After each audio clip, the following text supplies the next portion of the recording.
Hey everyone, my name is Matthew Soltis. I'm currently the Chief Resident of Quality and Safety here at the Iowa City VA. I'm really excited to talk to you guys about a quality improvement project that I've been performing over the past year, along with a bunch of my co-residents. The title of our quality improvement project is No Man or Woman Left Behind, Preventing Loss to Follow-Up at a VA. So just to give everyone a background, the Iowa City VA supports a resident continuity of care clinic where there's over 30 residents and 10 staff physicians providing care to over 2,000 of our nation's veterans. And in this clinic, residents observe that often many patients do not have a scheduled appointment, that they may follow up later than planned, and they may request refills without future appointments. And just to illustrate how this is a problem, I want to tell you a personal story. One day in my own continuity of care clinic, I was having a veteran follow up for hypertension. He was following up 30 weeks from his most recent appointment with me.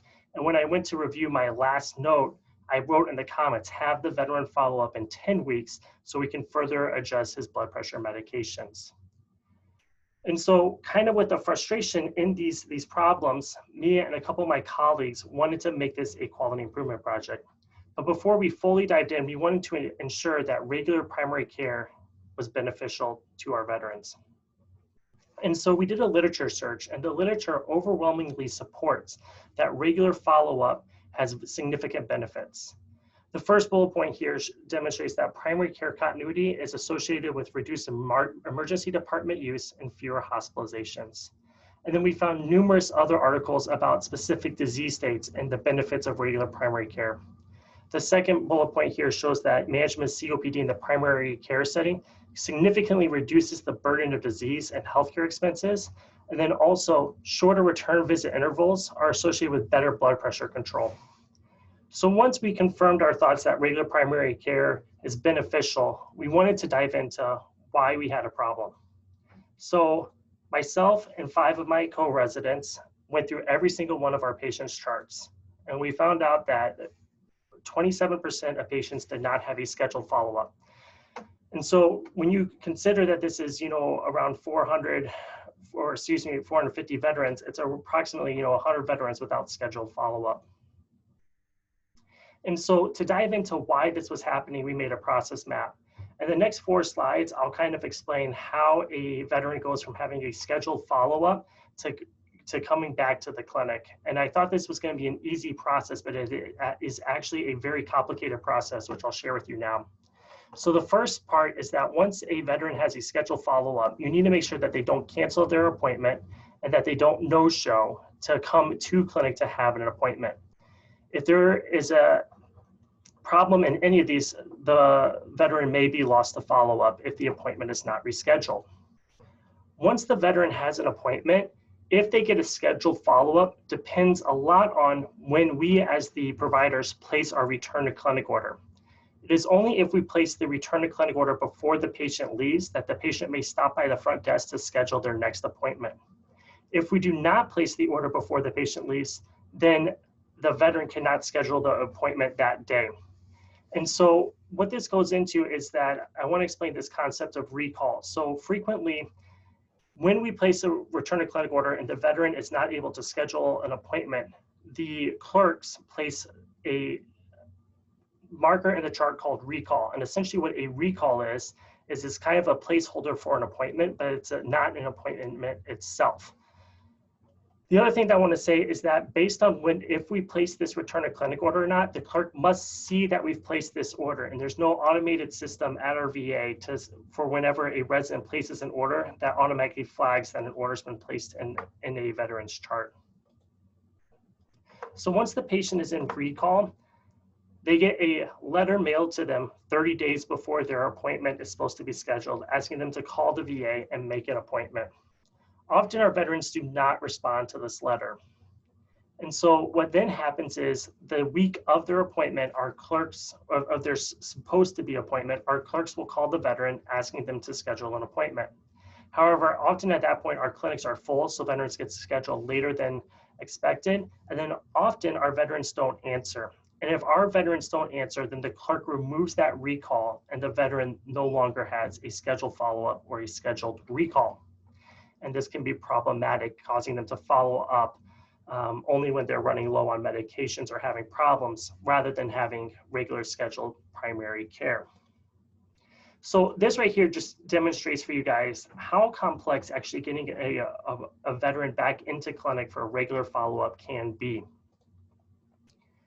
After my colleagues and I learned about this, we added another resident to our group, and then we once again reviewed every single one of our patients' charts. This time it was over 500 veterans.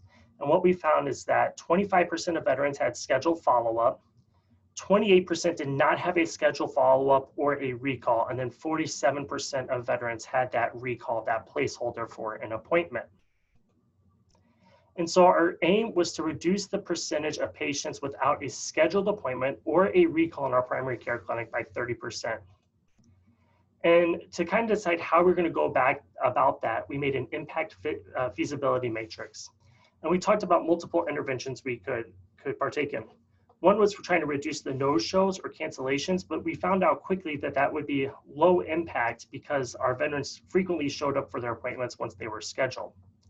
We also thought about rescheduling veterans without appointments, but decided not to go about that because we were afraid that if veterans had their appointment scheduled, that they would once again be lost to follow-up because we hadn't fixed the underlying problem. And so to try considering to fix the underlying problem, we wanted to ensure that all return to clinic orders were placed before the veteran leaves, and then we wanted to ask our veterans to stop by the front desk to schedule their appointment. We thought this would do two things. One, address the underlying problem, and two, it was something that we could control. I can control when I place the return to clinic order for my patients, and I can also tell them when I'm in the room with them to stop by the front desk to schedule their appointment. So just to illustrate, instead of going down the rest of our flow chart here, we figured that this was the most easy way to get patients back into clinic. For measures, our outcome measure was the percentage of veterans without a recall or a scheduled appointment, those veterans that we consider lost to follow-up. Our process measure was the number of return to clinic orders placed during a week. And then balance measures were our no-show rate and cancellation rate. We had a lot of fear that if we were scheduling appointments this far in advance, that maybe veterans would no-show or cancel. And then we also wanted to make sure that we were not overwhelming our clinic staff. So we wanted to keep track of the number of patients seen per a week. Here's our results. So in September, the asterisk is here because only 6 of us residents looked at our data. And so this data set is smaller than all the other ones, but all the other data sets are from when 7 residents went through their entire patient panel, classifying veterans into 1 of 3 categories, either having a scheduled follow-up, a recall, or being lost to follow-up. And as you can see, after we started our intervention, the number of scheduled appointments went up, the number of veterans lost to follow-up went down, and our recalls went up. And when you put these results into a chi-square test, you can see that our results were statistically significant from pre-intervention to post-intervention. So did we meet our aim? As you guys remember, our aim was to reduce the veterans lost to follow-up by 30%, and we actually were only able to do 20%, we had a reduction of 20%, but we were confident with more time and more interventions, with more patients coming into our clinic, that we would eventually meet our aim. That was until COVID hit. And so I want to briefly talk about next steps and lessons learned. The biggest lesson I think we all learned is that physicians should be aware of their clinic scheduling process and how we fit into this process to ensure adequate follow-up. Next, our intervention demonstrated that asking patients to schedule their appointment prior to leaving decreased the total number of patients who had no planned follow-up by 20%. And last, we learned that COVID-19 has significantly changed our healthcare system. And I want to talk about COVID-19's impacts. This is a graph that shows the number of patients seen each week. And as you can see, in March and May, we had a significantly drop off, and that is due to veterans and the clinic being concerned about veterans coming in to our clinic in the time of COVID.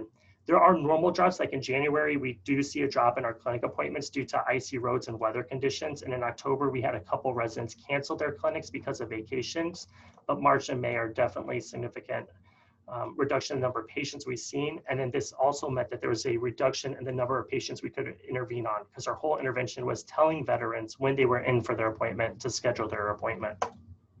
So moving forward, we're planning on giving handouts to patients when they come in, asking them to tell them to schedule their appointments at the front desk.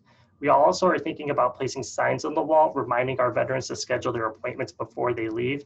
And then now that we believe that we have fixed our underlying problem, we are hoping to reestablish patients who do not have an appointment or a recall.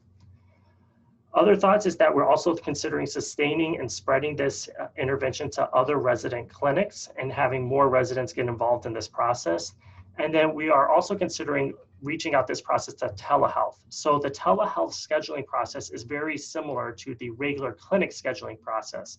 And thus we're concerned that a lot of our veterans who are now being enrolled in telehealth may be lost to follow-up. And so we're gonna maybe consider looking into that for this year to come. I want to thank the clerks, our clinic staff, LPN's administration, and then here's my references, and I'm free to take questions.